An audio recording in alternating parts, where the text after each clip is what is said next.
Okay, so hi.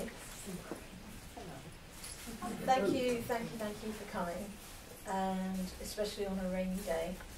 It's kind of nice to do a cozy Dowsers thing on a rainy day. I have lots of bits and pieces that I'm going to kind of intuitively navigate between, hoping, if we all sink in, that it will work in a cohesive flow that will have meaning and value for each of us at different times, most likely.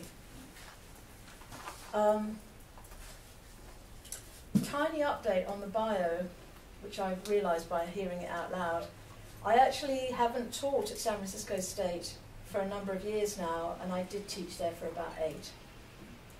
And part of that is because of needing more space to really develop my own thoughts and share them in ways that were more functional for everyday people living everyday lives, rather than younger people studying to get a degree in business and management, which is not really my area, actually. So it's one of those funny things, like, how did I land here? But I learned a lot from doing it, so that was a huge benefit. So what I thought I might do to help me sink in is, firstly, just read the description again, and then perhaps sink into a little bit of silence for a moment, and then we'll see what happens next. So, coming home through our life path with a focus, however briefly, but a focus on something called Siura, which is that word up there. So, I've promised a lot here. It says that I'm going to look at how we are designed for evolution, and I do believe that we are. I will articulate and share and engage with you to whatever degree you choose to, using music and also my relationship to music, so experiential and also explaining things. And how that has anything to do with this model of consciousness that you've heard referred to called dynamic emergence. So I'm going to be inviting us, and I'm always part of everything I do, so it's not didactic, to explore and reconsider ourselves as part of the mythic, the mythological, examining how the things that most intimidate each of us can be what I call a teleological call. That means something calling us forward beyond ourselves to a place beyond ourselves, as ourselves. A call that comes from the universe. And my bias is that that call is encouraging us to grow. It's not, as I say here, it's not just that the things that don't negatively affect us make us stronger, but it's more that they're there to help us become wholly present to ourselves, and therefore, in that, able to show up in ways that even surprise us, and be in a state of discovery about the who we are and the what we're doing here.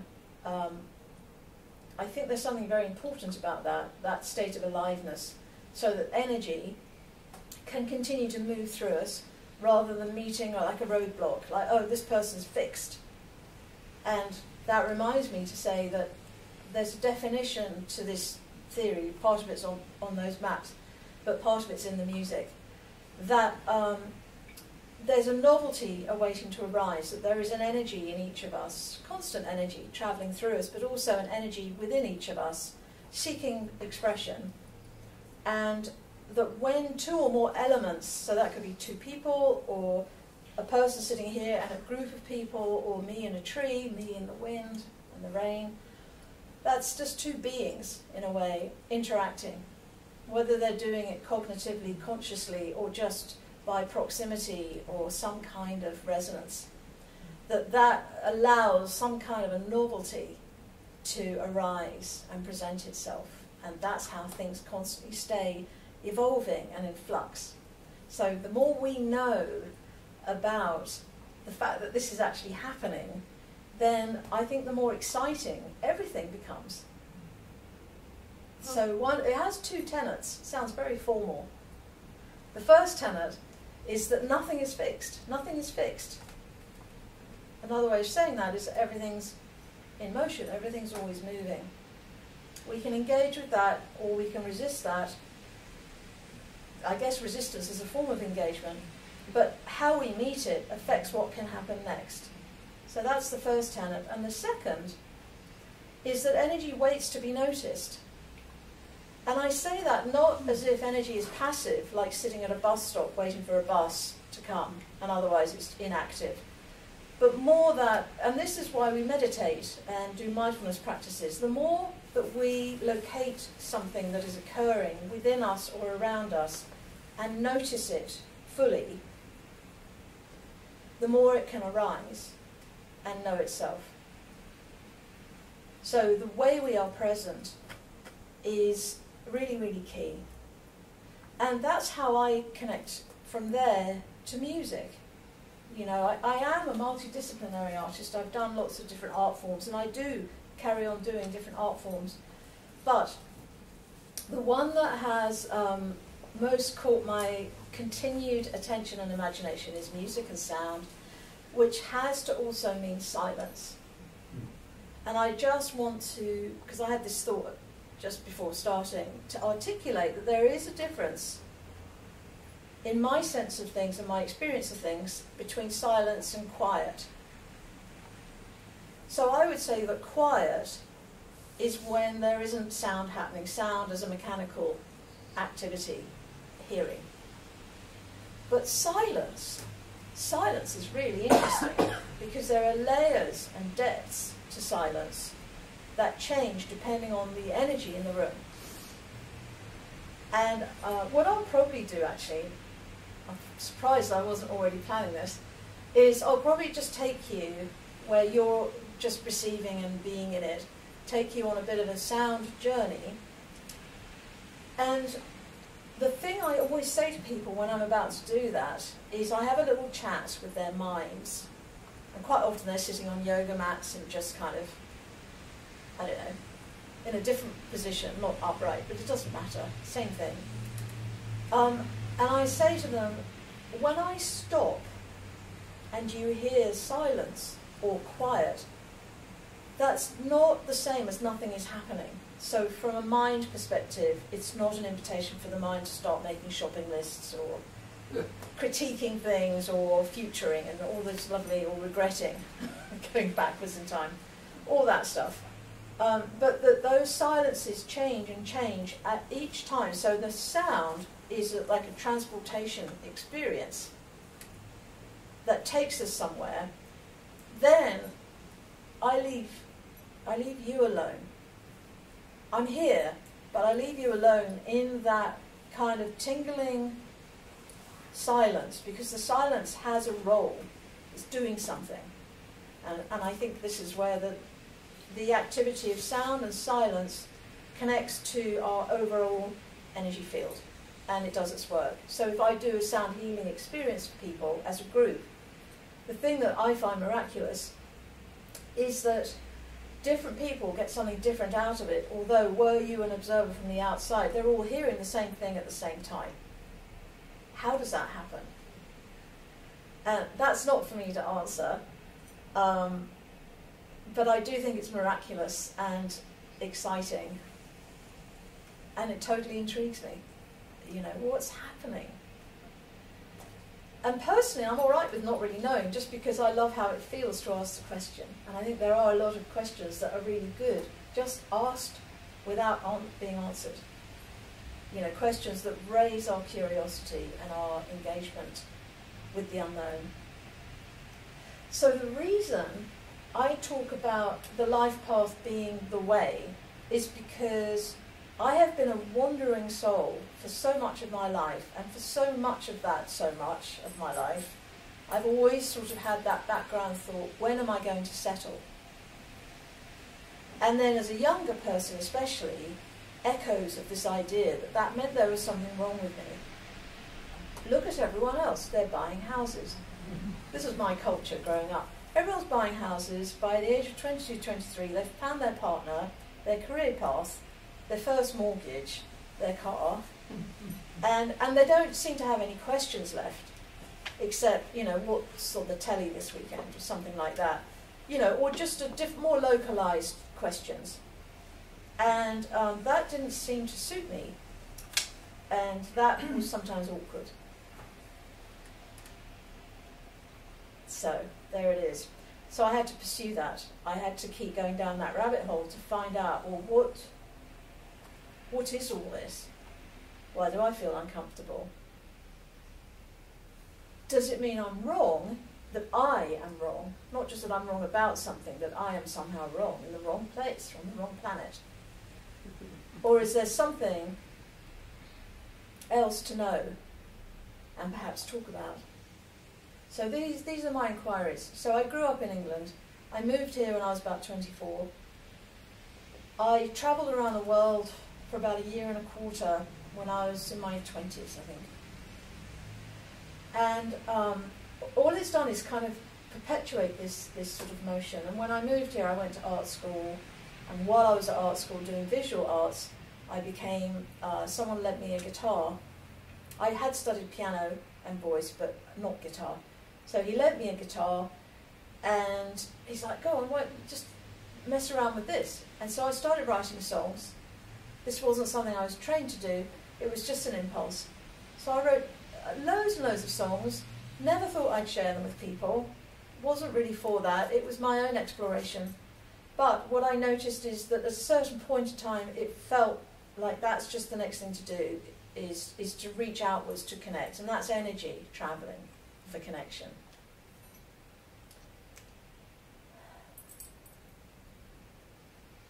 My sense is that energy is watching us, not with eyes like we have, and not even with necessarily a plan for us, but that it is alert. It is alert in us, unless it's not, and it's just alert in the universe, in our surroundings, and when we engage with it, that's when really magical things can happen. And what interrupts that, and this is our path, I think, at least I have found it to be mine, is the things that interrupt that are in fact the path. So when something's really uncomfortable, or when it makes me doubt myself, or even if I feel unsafe, I have this thing I have to do. I have to evaluate with my discernment. Is this somewhere to go deeper, or is this something I've learned already, that this is not a good choice for me? Like that sort of fizzy anxiety that keeps the mind sort of spinning a bit. You know, how do we find those answers? So I thought one thing that might be interesting to do today, there's quite a few things that we could do, but I actually had one thought, which is an exercise that we could do, and you can just tell me if you feel like doing it or not, because there are other things we can do. I'm not going to list them in advance, that would take too long. But there's something we do sometimes where I brought paper, if you don't have it, and you can just do what I call a RESI check-in. RESI stands for R-E-S-I, rational, how's my mind? Emotional, pretty obvious. Sensory, fairly obvious, especially to Dowsers. And then intuitive, which you could just think of as your spiritual connection. So you just would do the briefest of check-ins on that and write down even perhaps a single word for each of them. Then I do some sound, and then you do it again. You turn that page over and you do it again. And then you just see if something happened. Would you like to do that? Sure. Okay. Yeah. So, and by the way, firstly, does anyone need a piece of paper? I do. Thank you. Oh, check there's no writing on it. No, I just found some writing on it. It's like, oh my god. Thank you. You're welcome. Thank you. And I have a few extra pens if anyone needs a pen. Anyone else? Can you reach? Okay. You're good, Karen? Mm-hmm. Okay. How's the temperature in the room? Keep it comfortable? Yes. And actually, before I play, I'm going to read you this. Very few books have I found that talk about silence. This is called The World of Silence by a writer called Max Pickard, Picard. And I just wanted to pull a few snippets out because they're quite thought-provoking, and that's quite a nice thing to carry you into some sound and silence. So, silence is nothing merely negative. In other words, it's not the absence of. It is not the mere absence of speech. It is a positive, a complete world in itself. It is a positive, a complete world in itself. This, I don't know if I agree with or not, but it's kind of an interesting thing to think about. Silence has greatness simply because it is. Just because it is. It is, and that is its greatness. Its pure existence. And we can say the same of ourselves and anything sentient and alive. When silence is present, it is as though nothing but silence had ever existed. It does not develop or increase in time, but time increases in silence. It is as though time had been sown into silence, as though silence had absorbed it, as though silence were the soil in which time grows to fullness. Silence is not visible, and yet its existence is clearly apparent. It extends into the farthest distances, and yet it is so close to us that we can feel it as deeply as we feel our own bodies. It is intangible, and yet we can feel it as directly as we feel materials and fabrics. It cannot be defined in words, yet it is quite definite and unmistakable. I would add that the best way to understand silence is to experience it, which is what that first slide mentioned. It's hard to describe something in words that's about the absence of words. And then a reference to music. The sound of music is not like the sounds of words opposed, but rather parallel to silence. It is as though the sounds of music were being driven over the surface of silence. Music is silence, which is why I made a difference between silence and quiet. Music is silence, which in dreaming begins to sound. Silence is never more audible than when the last sound of music has died away. Wow. It's great, right? Mm-hmm. So the question I would ask you to write down, without analysis or evaluation, no critique necessary, is just put the words in a horizontal line, the letters, R, then E, then S, and then I. And then a descending line. So 4 lines. And then just write what comes to mind. Rational, R is for rational. So what is your frame of mind? How busy is your mind? How quiet is your mind? How active? How critical? How self-deprecating? How self-accusing? How self-loving? Like just what's happening in mind right now for you? Just in this moment. It will change and change and change.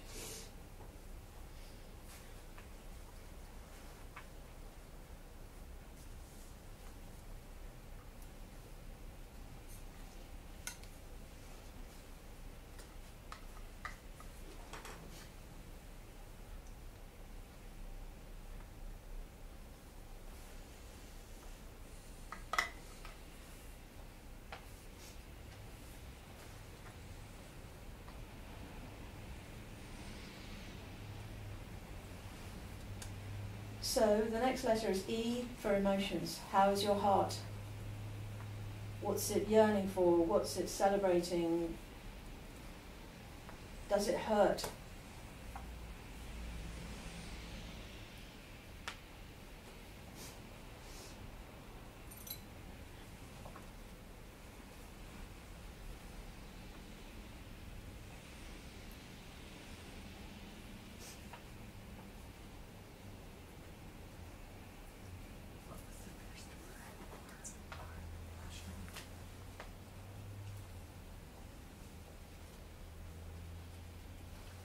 So the next letter is S for sensory. So in this context, I would ask yourself, do I feel condensed, compressed? Do I feel expanded? You could think of it as your aura. You could also think of it as your body state. Maybe there's an ache or a pain.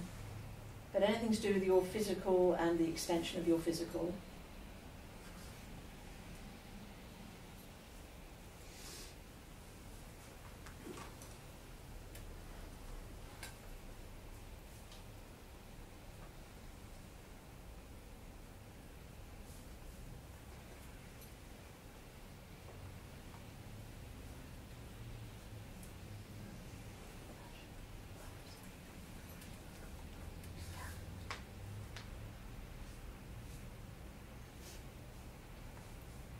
And the last one is I, and that stands for intuition.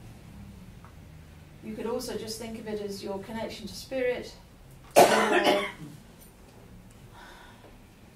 that makes you go from I to we, or somehow embedded in the largest possible context of spiritual home, metaphysical home. Do I feel connected? Do I feel otherwise? Do I feel at home?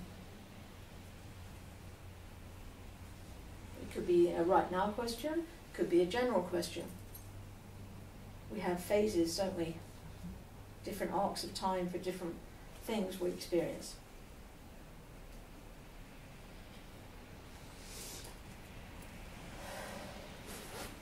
And again, don't bother thinking about it as such. Just be interested in it.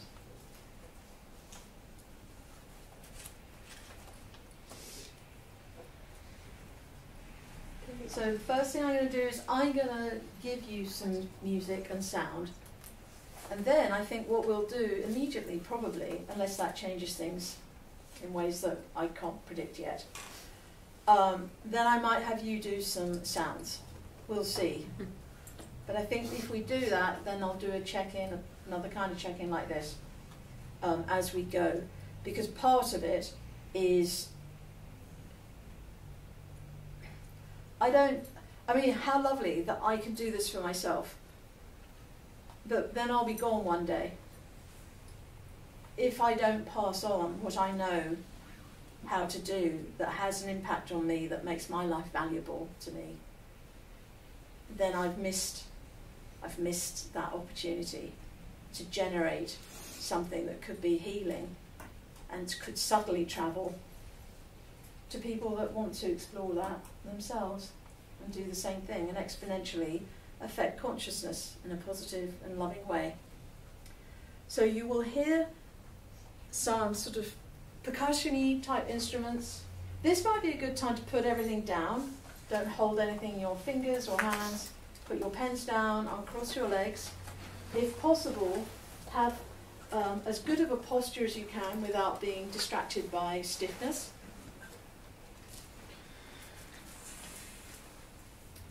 And I would encourage you to have your eyes closed, because we're focusing on the hearing as well as the sensing. And sight activates different parts of our brain, which can be more activating in a different way than we're looking for right now. And this is an instrument that you will hear. I'll just give you a quick sound experience just so you know, don't get distracted by it. So you will hear that coming. And I'm going to make a guesstimate that I might do this part for maybe 5 minutes, maybe less, we'll see. So relax, breathe. Quick thing about breathing, this area is where you want to be breathing from. You want your body to breathe you.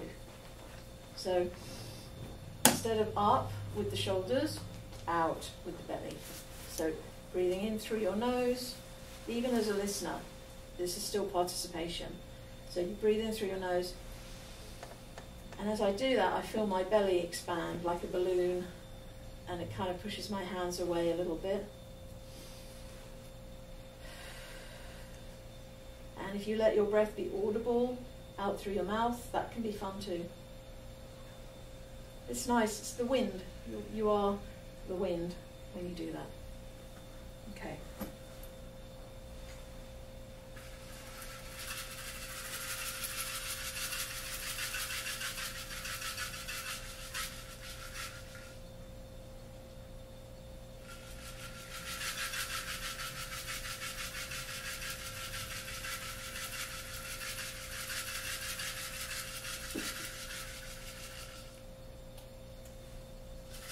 Let the sounds of the room just become background.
Notice yourself.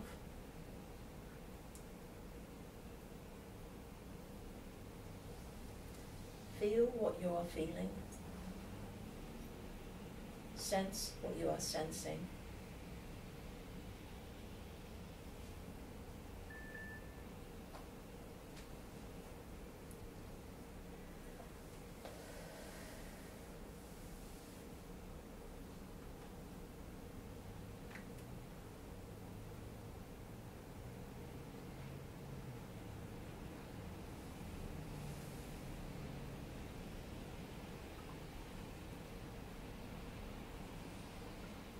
When you feel ready, I invite you to go to the other side of your piece of paper. And again, without too much thought, just jot down a word or a phrase or even a colour, anything that speaks to mind, heart, body, spirit. R-E-S-I.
So this one we're going to do together, and if you can, I'd like you to raise both hands.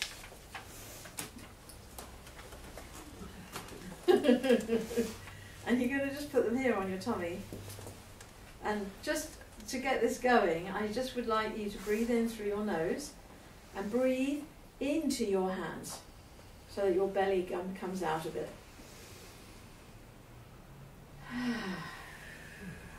And then just breathe out like the wind or as a sigh. And again.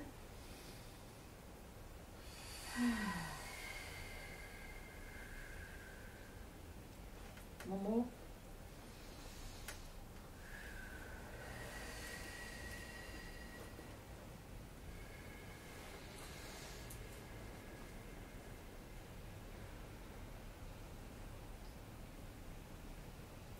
And again, notice yourself. Don't worry about writing right now, but just each time you do that, notice if and how something shifts about your sense of self, your sense of your body and being here.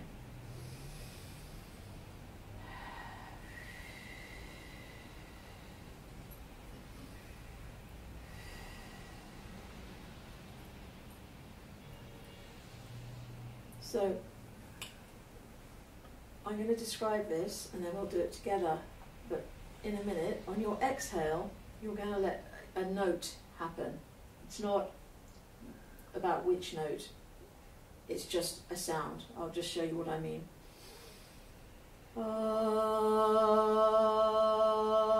So, I'm going to do that for as long as my breath lasts, then I'll take a rest breath.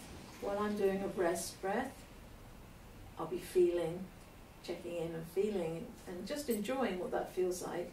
And then I'll do another R. So this is the R, like A-H, R. And just notice what you notice. It's that simple. But always just breathing into your hands.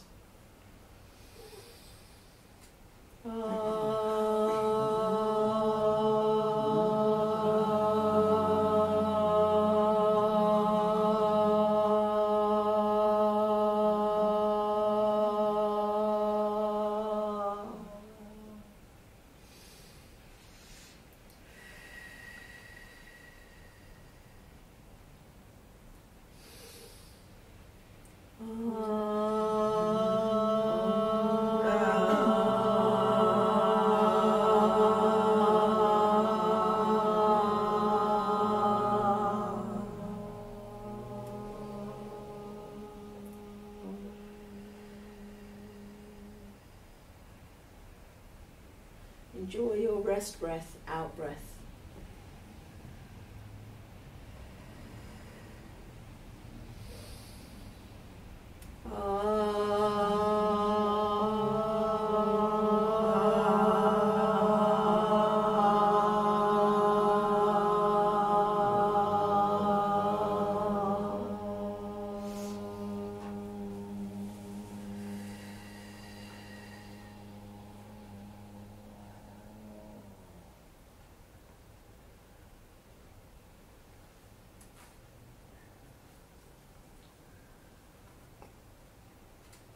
I'm going to do two more together.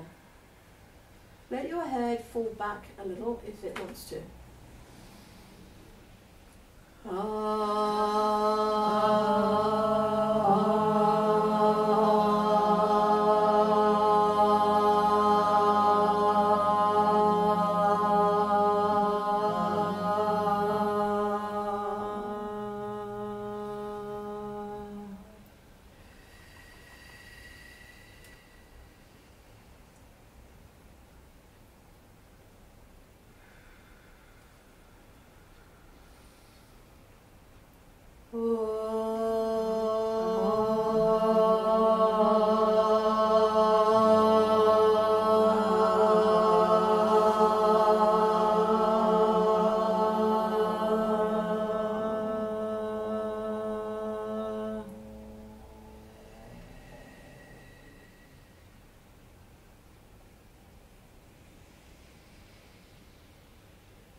I think that was two. So trying to stay in that state like you would if you were jotting down a dream before you wake up. Just RESI. Rational, mind, emotions, heart, sensory, body, intuition, connection.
And I really would say, just from now on, just keep noticing yourself. Just keep noticing.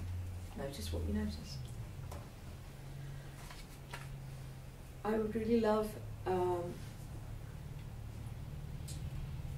anyone who's willing to share, perhaps notice the first things you wrote before any of the sound happened, and then what can you notice now if there were some transitions, and what maybe was helpful, more helpful for you? Was it the making of the sound, or being carried by someone else making the sounds?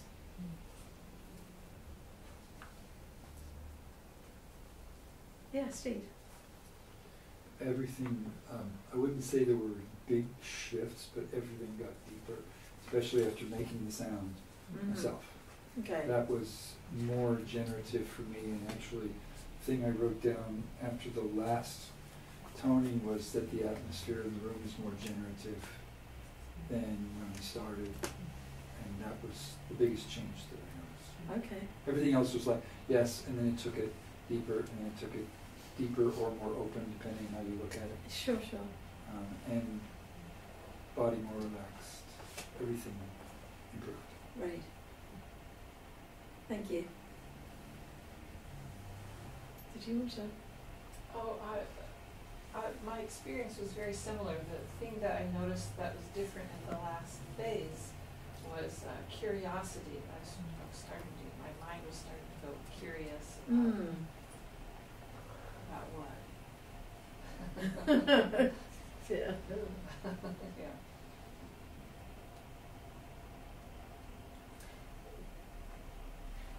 Can you name what it was curious about? Was it more of an internal curiosity or an external curiosity? What are we gonna do? What are we gonna sing? What are we gonna experience? It's kind of like an eager curiosity. I would call it that. Yeah. Like an anticipation? Kind of curiosity. Yeah. Okay. And that was after toning, you were toning? Yeah. Okay. Thank you. Would anyone else like to? Yes? Nancy? Well, I just get kind of stuck when somebody tells me that my stomach is supposed to do the breathing thing, and it just stops me because my stomach doesn't go out when I breathe. My chest does. So, is there something wrong with me that, I mean,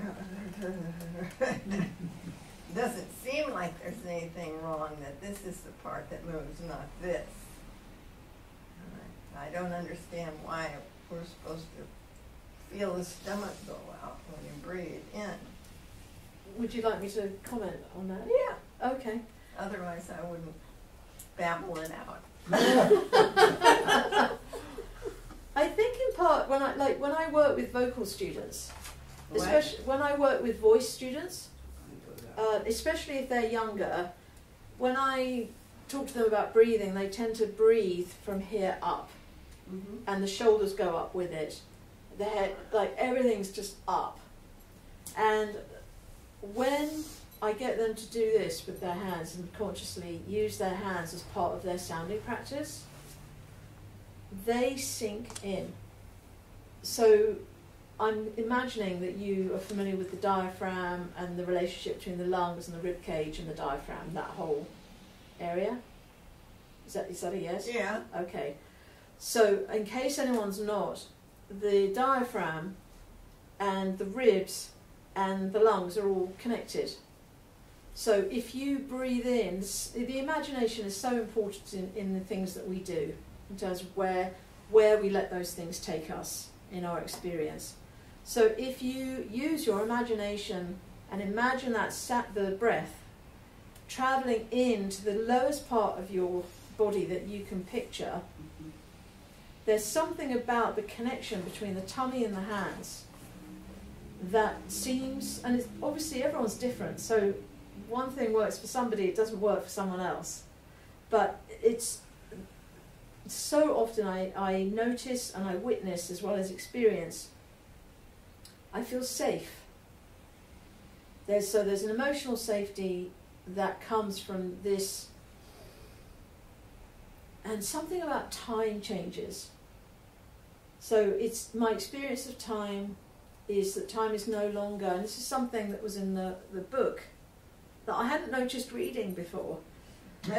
Yeah, but my experience of time changes, and I feel like I'm the boss. And it's not just a little ego, I am the boss, but that I'm in it. I am part of the forest. I'm connected. And this is just a practice I'm exploring and working with. So if you've had years of breathing a certain way, and I'm suggesting trying a different way, then I'm not surprised if that feels unexpected or unnatural or even unnecessary. But I've heard that before, especially from singers. Yes. That's where you breathe. Yeah. So it's not like a new thing. I think this is where our anxiety happens. If you think about people suffering from a trauma, they've been in an accident or some kind of stress, like an impact stress, rather than a chronic stress. People always tell them, just breathe deeply. Like there's this diaphragm, this big muscle that's under there, it pulls the lungs down and the ribs out. That automatically pulls the lungs with it. And as it does that, the breath comes in, it's involuntary. Which is why it's a different thing. If I choose to breathe, then my head made a decision. If I choose to breathe here, my associations with this are that my body is now breathing me, and I think that's why it makes me feel safe. It also extends the amount of breath that I have. Yeah. So there's that. And the more relaxed I am, the more breath I have too. So the lower I can kind of situate activity, then I guess you're connected to the lower chakras, right? So you've got the grounding, you've got the sexuality, the creativity, and also connection. Plus power, right? This is your solar plexus. So this is a power center. Yeah.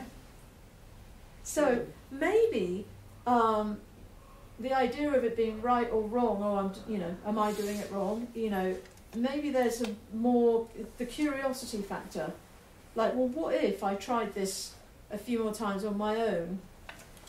I can't tell you how surprised I am by the relevance of the hands.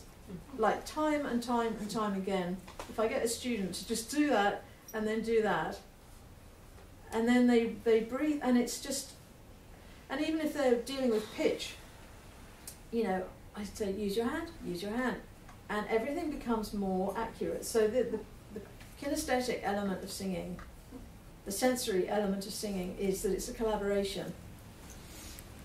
And if this body is doing the work, my mind doesn't have to. Our minds are so overworked, so overused, and they really want to, I think, just have a much smaller role. And the body is the thing that's capable, it's the element of our presence that facilitates us. So, other things, this, just like, things like that. I mean, this is an Osho thing. That's not why I do it, but it's just, there's something about this and changing angles. But seriously, I cannot oversell the imagination. Steve. What's Osho? Oh, Osho's a person. He was a spiritual teacher, and I can't remember where he's from. Does anyone else know? Sounds Japanese, but... No, I think either Middle Eastern or India. Okay. Not sure. Osho. And he still has lots of devotees. And he was a super smart man, like really interesting to listen to. There's lots of recordings of him giving talks, sanghas, just talking and talking. And he had quite a unique voice. Certain people you go, oh, that's like, oh, there's Alan Watts or whoever. There are certain voices you hear instantly, know who they are, even if you haven't heard them for a while. I think the other thing that might be interesting is that the deeper we go here, the more we tap into our emotions. And that's another reason a lot of people have a habit of breathing from here up. Like, I'll leave what's down there, and I'll just function up here, because I can, and we can. But there are costs to that. There are costs that affect us in ways we know and experience, like stress and illness, or just some kind of just feeling disconnected. But I think the greater cost, and this is my bias having this opinion, because that's no fun, but I think the even greater cost is the spiritual, sort of physical spiritual connection to earth and to chi, prana, ki, asha, I think that's the word.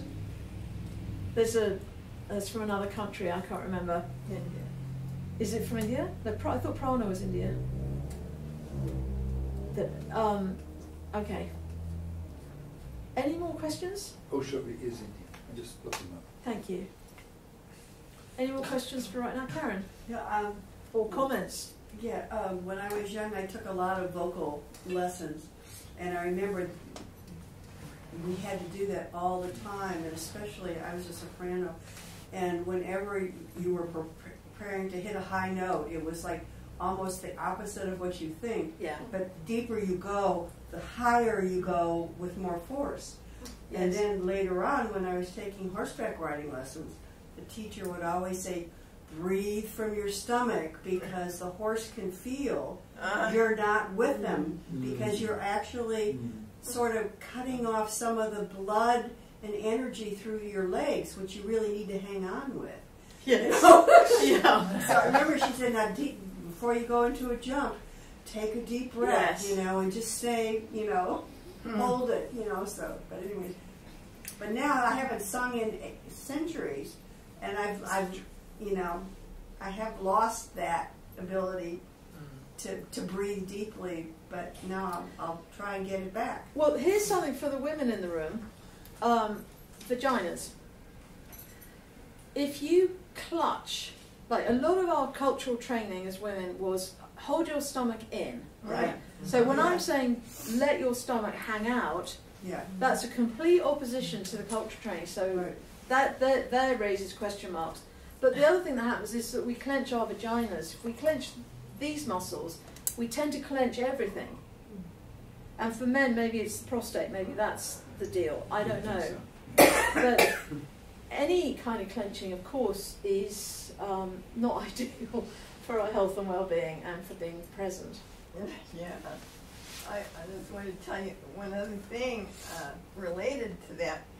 because I'm a keyboardist, and Yes. I whatever emotions it, but I've never understand how singers can sing emotional stuff and not just break up.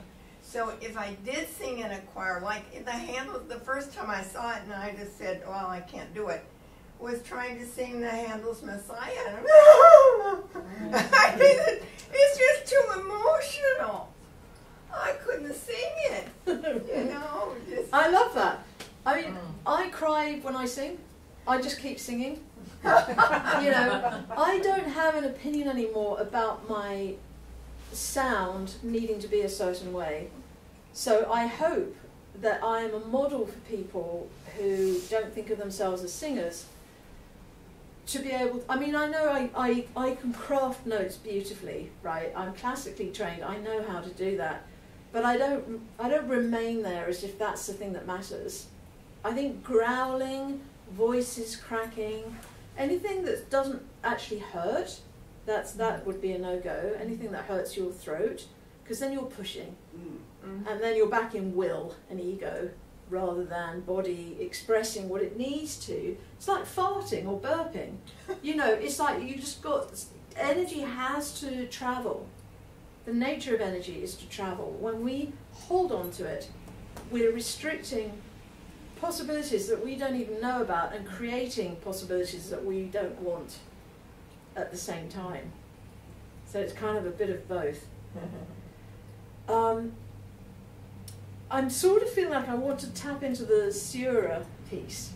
Does that work for everyone? Does anyone else want to share something about the transitions, if there were any, or weren't any, with the rational mind, body, with the music and silence? Any experience that surprised you or that you just want to share? I'll share. Go ahead. I had similar experience to what you guys had with going a little bit deeper, and when you were playing, when you were toning. But then I went really deep into intuitive, and something came to me that I've been curious about. Has nothing to do with being here. But I have the same issue that Nancy does, so I'm actually glad she brought it up, because it's something that every time you go to some practice, it's always breathe from here, you know, see your go. I mean, you know, if you hang around these groups, it's always that, and yeah. So there's a lot of tension from here, you know, or holding. So. But the intuitive piece was very interesting. So I got not caught up, but just sort of, it was engaged. More of a different kind of exercise. It was more of just an exercise when I was doing the sound versus when you were doing something. Because then I could be taken away. Right. Into this more intuitive space. So look, can we just go sink into some silence for a moment? Just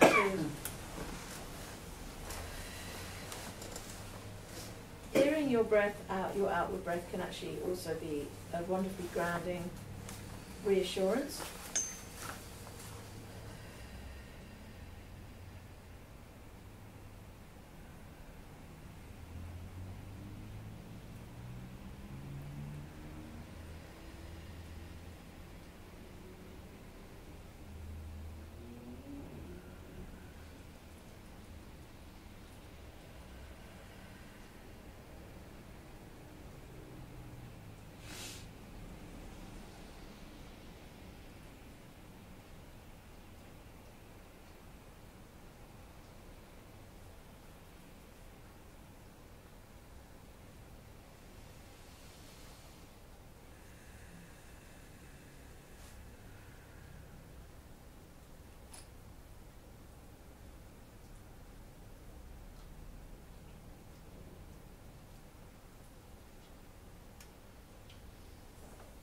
Okay, so I'll ask you a question, and I'm going to flip back to that.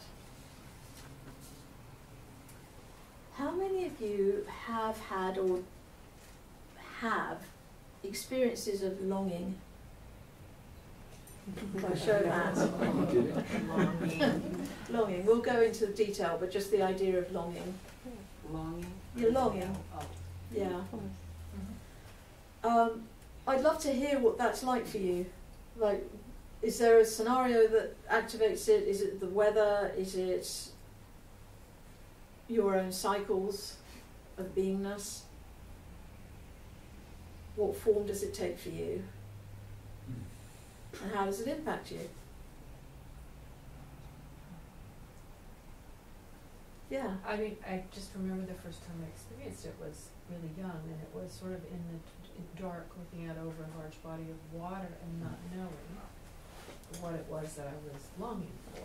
But it was very evocative of the atmosphere, the night, the sound of the water, the smells, the humidity. And I guess it's its own entity, its own relationship with that thing. It's that grasping. I just got a huge goosebumps. Thank you for sharing that. Was there anything else you wanted to? No, it's so interesting though to Yes. connect with that consciously. Yes. Yeah. So sort of an entity feeling, connection, big body of water. Yeah, I mean, it seems to me as you're leading us to this place that it becomes more of a relationship with it. So I'm curious to know more about working with that, as opposed to it's just a negative, wistful, unfulfilled feeling. Right. Okay, thank you, Phoebe. It has kind of a physical familiarity, and for me, I sort of It's feel it just- in my chest area. Yeah. It's Karen too. belonging. There's a few nodding heads behind you. Yeah. How might you, if you can, word like the sensations of that, if it's physical for you? It's a kind of pressure.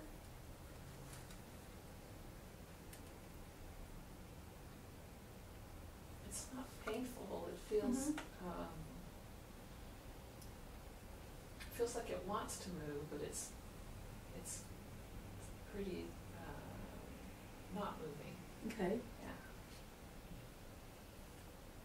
I've never asked this question before of others. It's so exciting that you all we're like, yeah. I'm willing to play along. Yeah. This is great. When you asked us to if anybody felt longing, I mean, I think, did I say it out loud? So you got to be kidding. Yeah, something like It's that. like, have you not? Who is not? I can't imagine not experiencing longing for myself. And that's goes. I mean, the strongest form of longing trends toward tears. Longing. You know, I wish, I want, I hoped, I lost, whatever. I could go on and on about it. You're making a question rise in my mind. Hearing you is making a question rise. And we don't have to answer it, but just let the room have the question in it for us. Is there a relationship between longing and silence? For me, there is. Go ahead, Karen. Yeah, for me there is, because it's like quieting my mind. It's just like pensive, but there's nothing negative about it. It's just a quiet kind of going within feeling without the mind chattering. Does time expand in that? Yeah, Yes. I think so. Okay. I see that as a yes and. It's like silence can lead to longing, or silence can put the longing at rest. And when you were walking around, I guess there were leaves, and just closed my eyes, and it was like being in the woods. Yeah. And listening to the leaves blowing in the wind, and time definitely expands.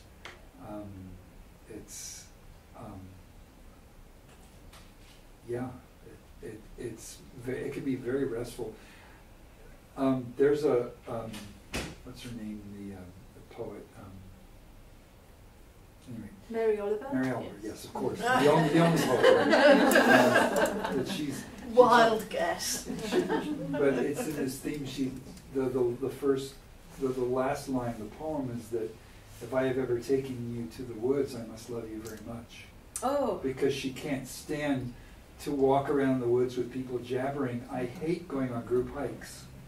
Is that her speaking or you now? That's me speaking. Okay. That's Yeah. because everybody's jabber, jabber, jabber, jabber, jabber. Just be quiet. Yeah. You know? Yes. And And if so they're I- not, they're on this thing. Yeah, it's, so it's like, you know, But what you're- she said is, you know, that I can do this, I can sit on the dunes until I disappear and the foxes go by me and they don't even Yeah. see me because I'm so quiet and still. It's like that's the reason if I have ever taken you to the woods, I must love you very much. You know? Yeah, I feel that there is some deep relational element to stillness and silence. Not, yeah, something to think about. Thank you. Other references, descriptions of your experiences of longing, they might vary. Yes. It almost seems to be one of those kind of non-negotiable experiences like grief. You know, it arrives on its own terms. Oh yes. And it can take you out of the present. You know, Yes. it's one of those things that disrupts presence. So, Thank you. yeah. Grief is a fabulous territory to explore. I'm happy to hear you mention it. Thank you. Glad, I should say. Happy? I don't know. But happy, actually, as well. Grateful. It's very relevant right now in terms of our evolution. How Yes. we navigate the unnegotiable. Navigate, there's a book title. Navigating the unnegotiable. It's a book title, isn't it? Yeah. Did anyone else? I don't want to cut anyone off from sharing a few. It's lovely to hear your voice in the room, even if it's just once, just to have you represented with that element of yourself. But there's still time. So I've been digging. I'm a different kind of gardener. And I've been fascinated because I've lived with longing and because I've travelled away from home and created a second home. That has caused more longing, but the longing was already there, which is why I left the first place and came here and then felt satisfied. So the longing actually got met. But then over time, longing woke up again. It's like a sleeping giant. And then it wakes up on its own schedule, right? Like grief. And it wants feeding.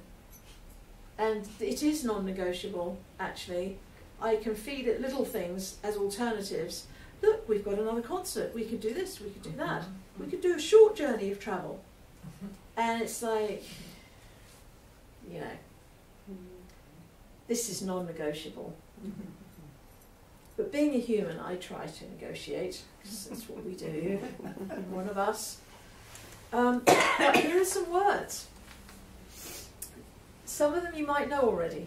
But the point of this is, our longing is a universal experience. We are in good company. So Fernweh is a German word. There are two German words, they're brilliant. Fernweh is one, which is a longing for far away. And Sehnsucht, they are slightly different. Let me find the... So yes, Fernweh is a sickness, a far away sickness. So it's like you're longing for something that you haven't had, or place you haven't been to yet, or an experience you haven't had. It's sort of an internal state.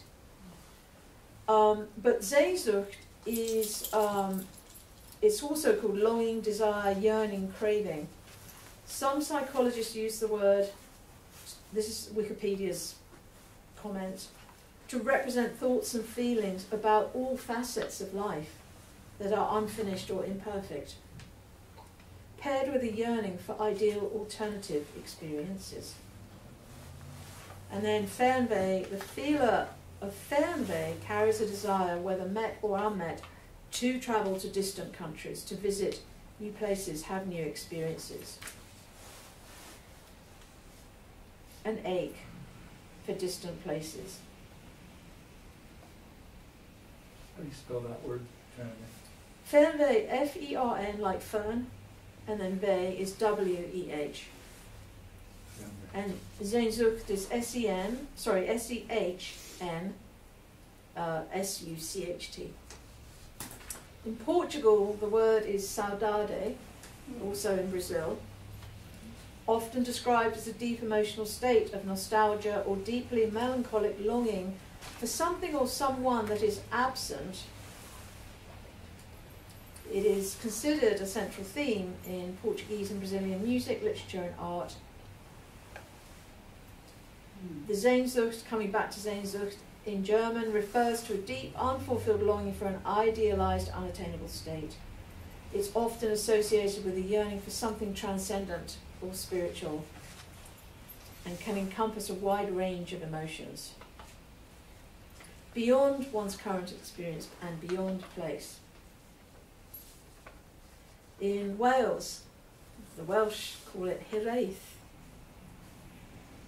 And that, again, is a deep longing for something, especially one's home.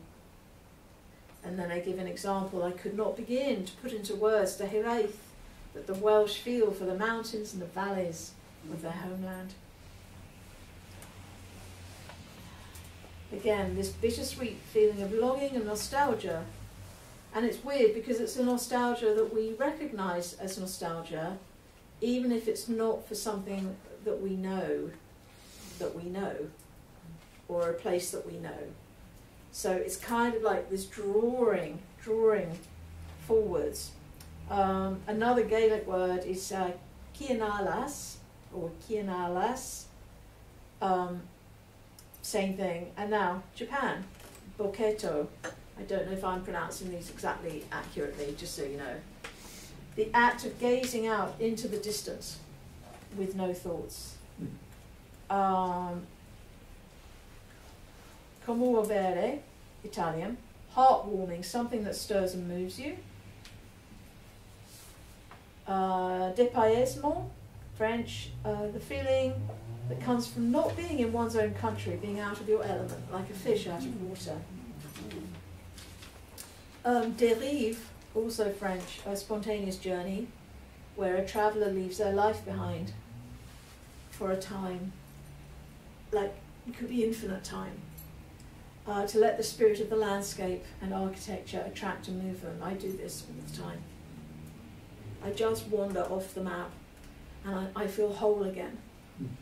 There's something that eats away at my soul. As much as I look in my waking life to be having a full life, there is something interior that is having a different experience of longing. There are happy states. Eudaimonia, Greek, the content, happy state you feel when you travel. Fernweh we've had. Fika, this is Swedish. A moment to slow down and appreciate the little things in life.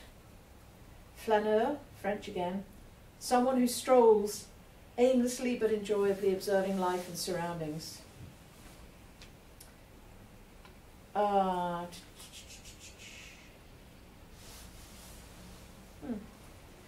Nefeli Bata, this is Portuguese, one who lives in the clouds of their own imagination, an unconventional person.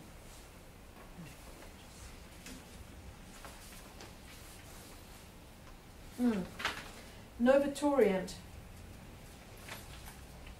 Again, this is German, a desire. Seems like certain countries have this issue. A desire to alter your life, the feeling that pushes you to travel.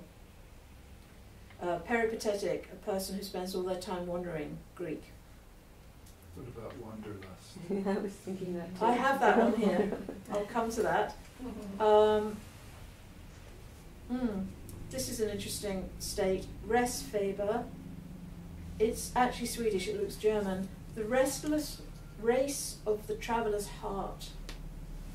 Before the journey begins, when anxiety and anticipation are tangled together. Such a nice description.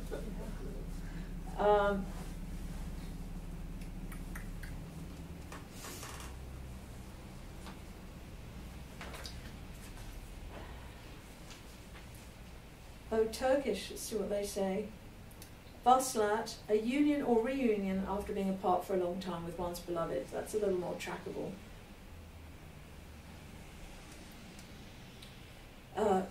There's an accent on this, on the U. I don't know how to pronounce it because it's Japanese.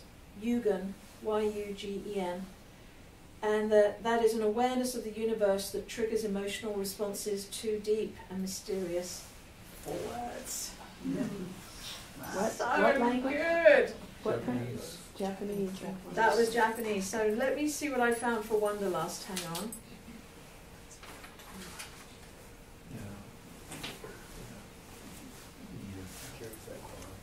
So one person says that Wanderlust implies a more general urge to travel, whilst Van Vey refers explicitly to a yearning for distant lands.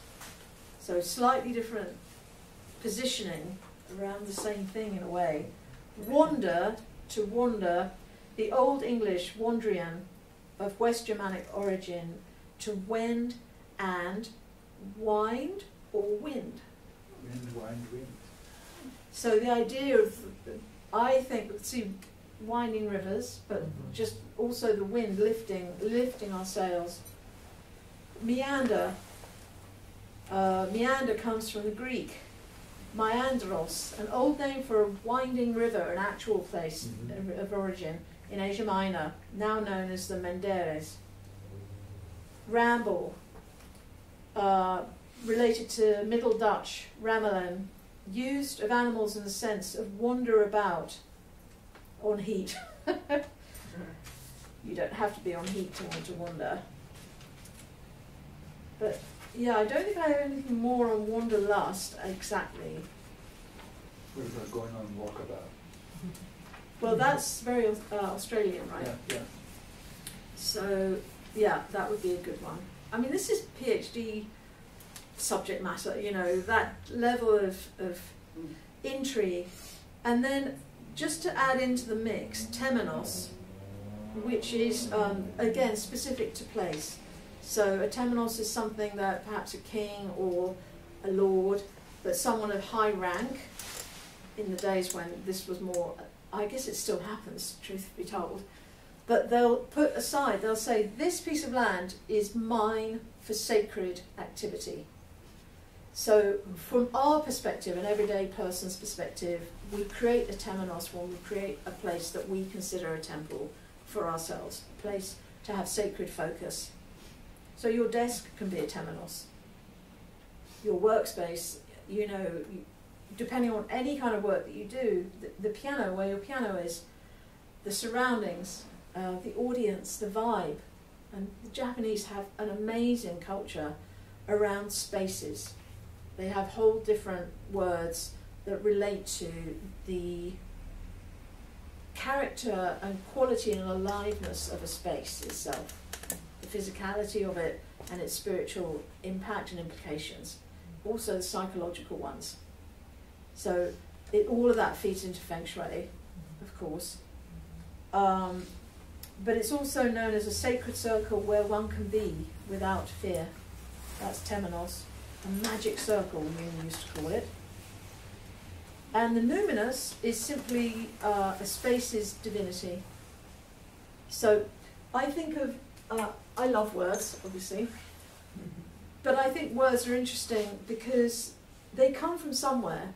Now, I probably in my teen years, I was angry at a lot of things, and I think the idea of words, things being called trees or chairs or whatever, Clare, it's like, well, who says? Why do humans get to name everything? And then, much later in life, it occurred to me to have the thought, where do I think those original inspirations came from?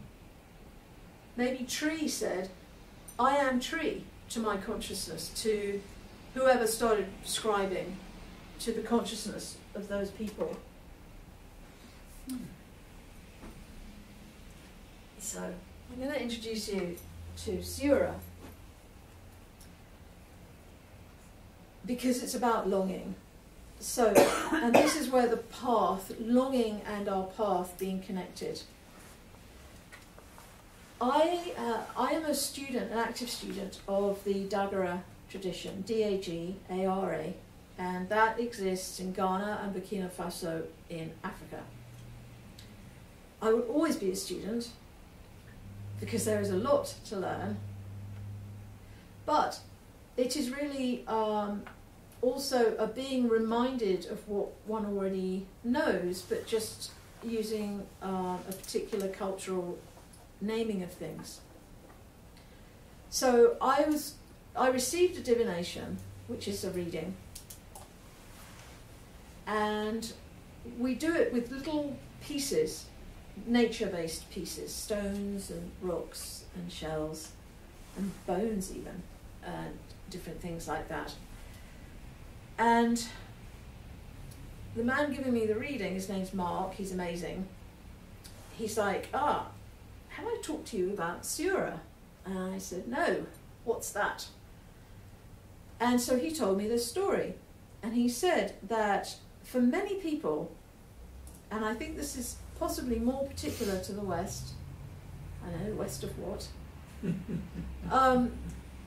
At some point, especially if we're a little younger and less versed in managing our space, protecting ourselves and so on, if a trauma happens, a part of us, if it's that intolerable, a part of us gets kicked out. It kind of escapes. And it goes and lives in the wild. And it learns things from the wild.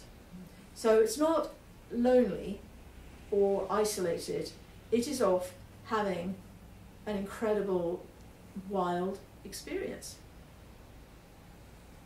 But at a certain point, we look at our lives with longing for something. And often the longing is ultimately for ourselves. And this is Siura.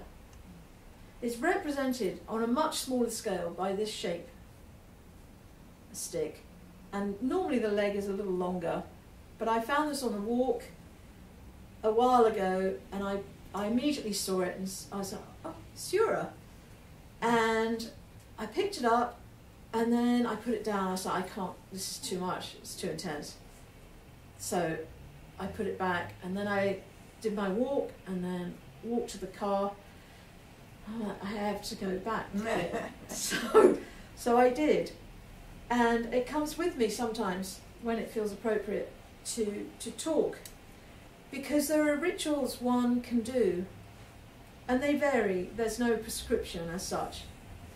It's something that occurs between the reader, the person having the reading, the divination, and then the spirits of the wild and the Wedame and these various elements of life that are available to speak to us. So with that ritual, whatever it might be for you or for I, the idea is that you call him or her home. And it's a really lovely, the one I did was lovely, very doable, and what you're really doing is mothering up in a way to say, or fathering up to say, I need you back, I need you.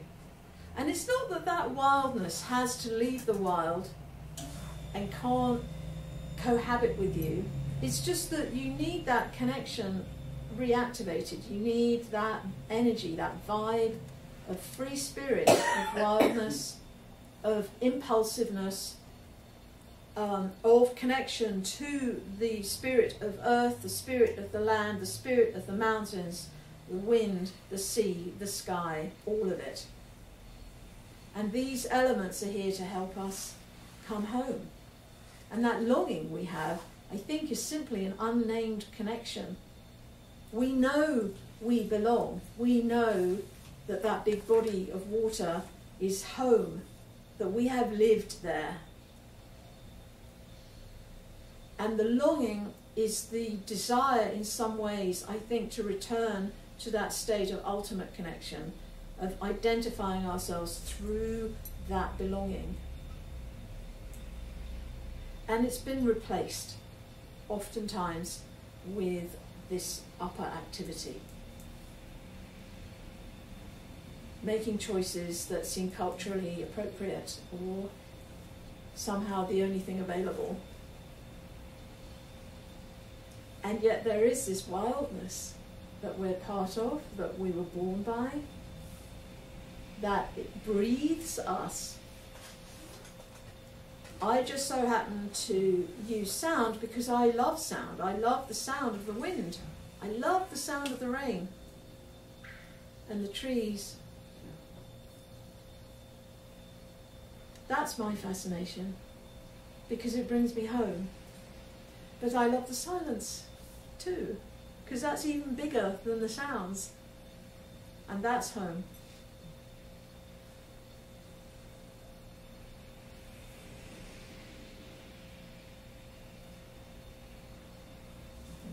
Isn't that lovely just now, that silence?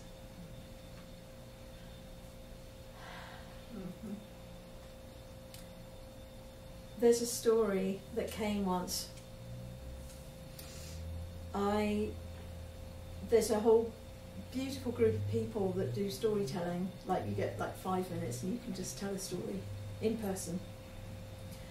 And I decided I was going to tell a story, so I put my name down and went for a walk. I said, okay, I need a story. I've made a commitment. I need a story.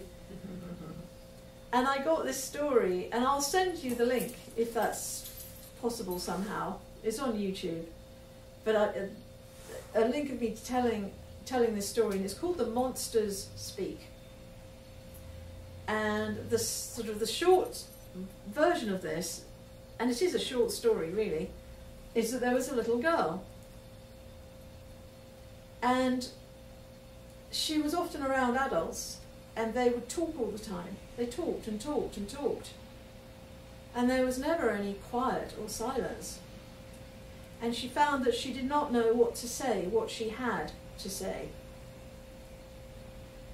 And maybe something would prompt a reaction in her, and she'd want to contribute, and she'd feel like this monster that lived down here, rising, rising, rising, all the way up to the throat, and then it would go down again, because the space was filled up with talking and noise. This happened 2 or 3 or 4 times, until finally, one day, her monster, who was dying to play with everyone, was so frustrated that it popped out. And it said, listen, please, listen to me. I have something to say, and I don't know what it is until we're all listening for it together.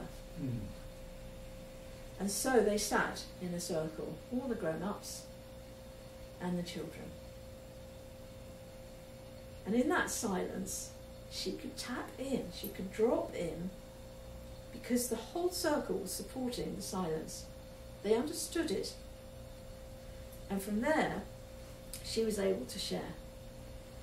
And the way it ends, I've got goosebumps now, the way it ends is that they, the group of people that were gathered carried on socialising together, but if you looked in the corners, you could see all of their monsters playing together. And that was the difference. And I think this is something I have learned over much time, is that I'm one of those people, and maybe you are too, but I'm one of those people that when a place is too busy, my connection gets sort of severed. I feel this sort of chaotic experience inside. I'm much better at managing it now, and I can actually ask for, can we be still for a minute? But it's taken a long, long time to get to that. But when you can press pause in a room and somehow invite in that spaciousness, I think it changes things. And I think that's what dynamic emergence is this thing where we come together with this knowingness that there are these like beings that want to connect and play and express. And it might be something profoundly grief-filled, or it might be something inspiring, or it might be who knows what, an ask of some kind.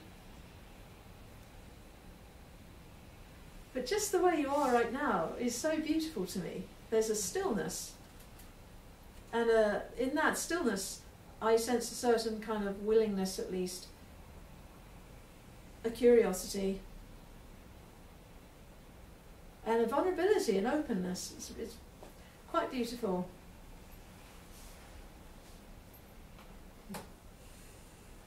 And maybe that's what I mean, like in terms of when things are difficult.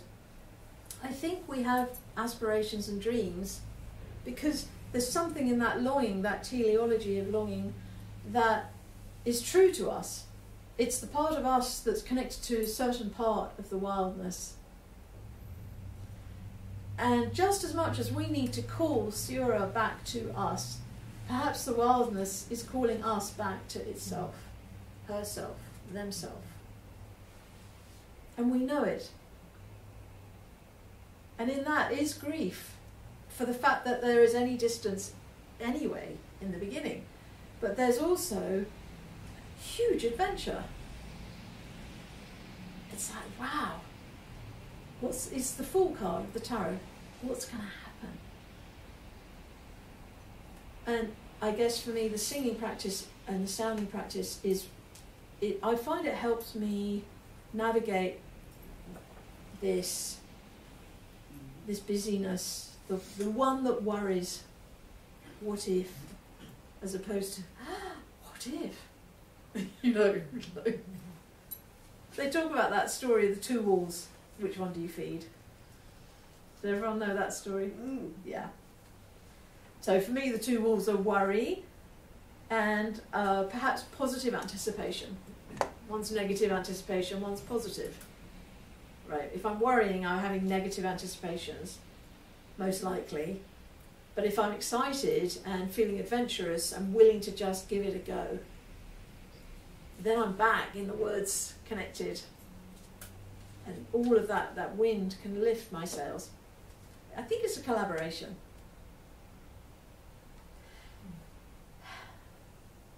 Is there anything anyone would like to ask, say, share?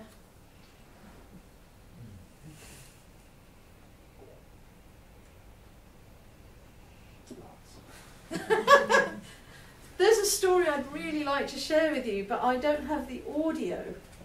So I'd literally have to hold up my iPad and show it to you. You'd hear it, I think. Want to try it? I could try it. But I need to let you know this before we try that. Does everyone here know Dove? Yes. Right. So this is Dove talking. Dove has become a sky dowser. Yes. So just recently. Very recently.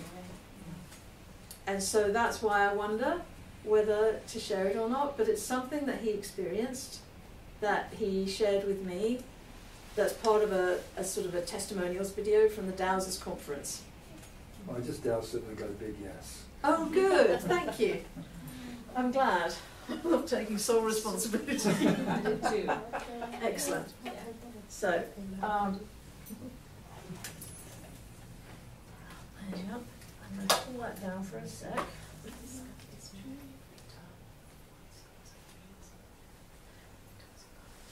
Oh golly, gosh, there's so many things I didn't show you yet. Hang on.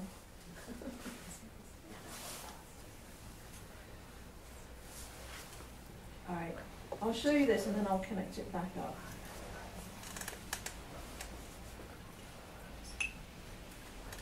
Volume's low, okay. So thanks for attempting to part. So, Feather came to me and said he's starting to feel sick again and asked me to do something for him. So I balanced his meridians. I moved on some acupuncture points, and I took down hiatal hernia, but it still was bothering him. So I just started channeling energy to him, right? And all of a sudden, your voice came into my brain, and the whole energy shifted. And when I was done, he said, "You changed the energy halfway through." He could tell. That was you. Oh my god! That is amazing. I thought you'd like to hear that. Thank you. I had no idea. Michelle said something that you shared something. She said, "I'm not going to tell you because I want him to be able to tell you." And I was really glad for that because it's much more. It's nice to have it come from you. All right. And then he talks a little about the benefits of the sound, how it helped to reduce his backache by about 50%.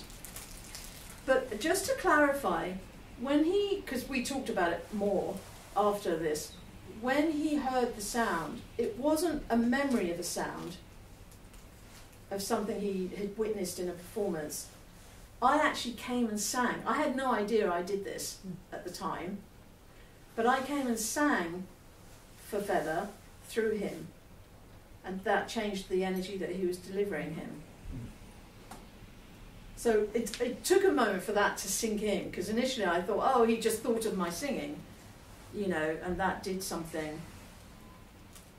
But this connection we all have, in whatever ways each of us connects to that, which is larger than the I that is speaking, it's real. We know it's real, but it's so lovely to get sort of the validations. Isn't it? Yes. Mm-hmm. Yes. Yeah, it is. And Feather Anderson is Yeah. Yeah. Yeah, exactly. So I'm going to read this to you. If this reconnects. Let's see. We're lucky.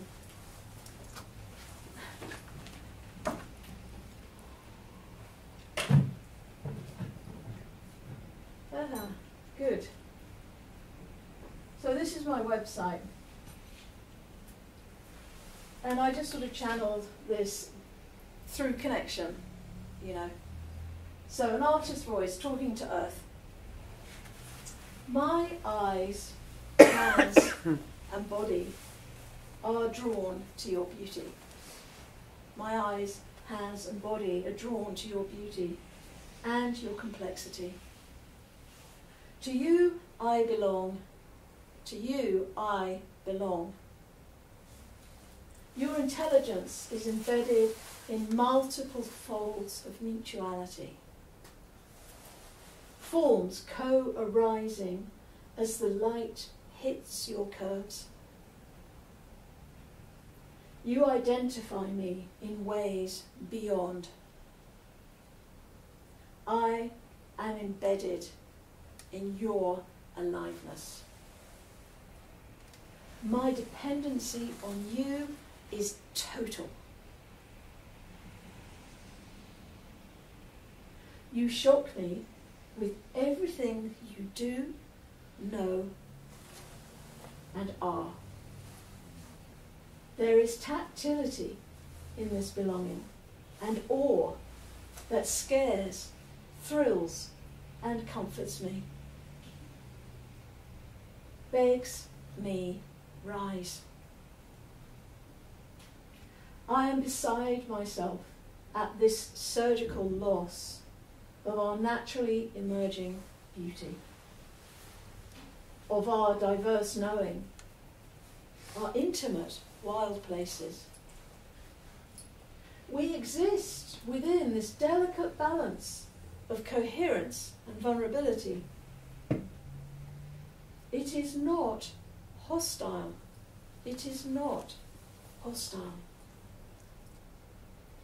Let us notice these landscapes of living languages as they breathe us into being.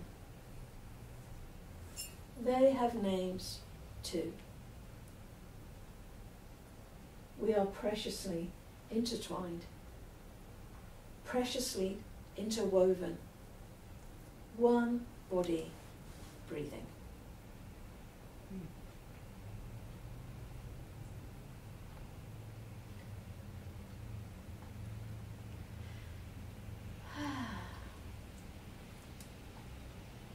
Would you care to breathe just once together, consciously?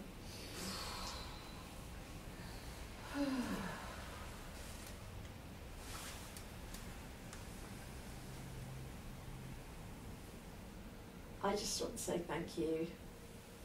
It's been really lovely to just share and chat with you.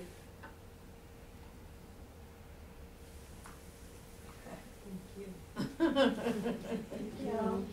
you. Thank you very much. Thank you. Thank you. Thank you. Clare, thank you for sharing your words and your beauty and your wisdom and your joy. Thank you so much. Thank you. Thank you. I have to, if I may, just say back to you, like this circle, this joy comes with grief. It's like I had to learn how to love and appreciate who grief is and to actively allow myself to grieve, to understand myself as grief or in grief, and how to do that. And I think that makes the joy that much more grounded and real, and less of my perhaps younger sort of superficiality where I was sort of chasing fun and happiness and excitement. And there's nothing wrong with those things, as long as there's also the deeper stuff. Thank you for saying that. I'm dealing with a lot of grief right now. Thank you. You're welcome. Thank you. I'll just put, yes, this up here in case.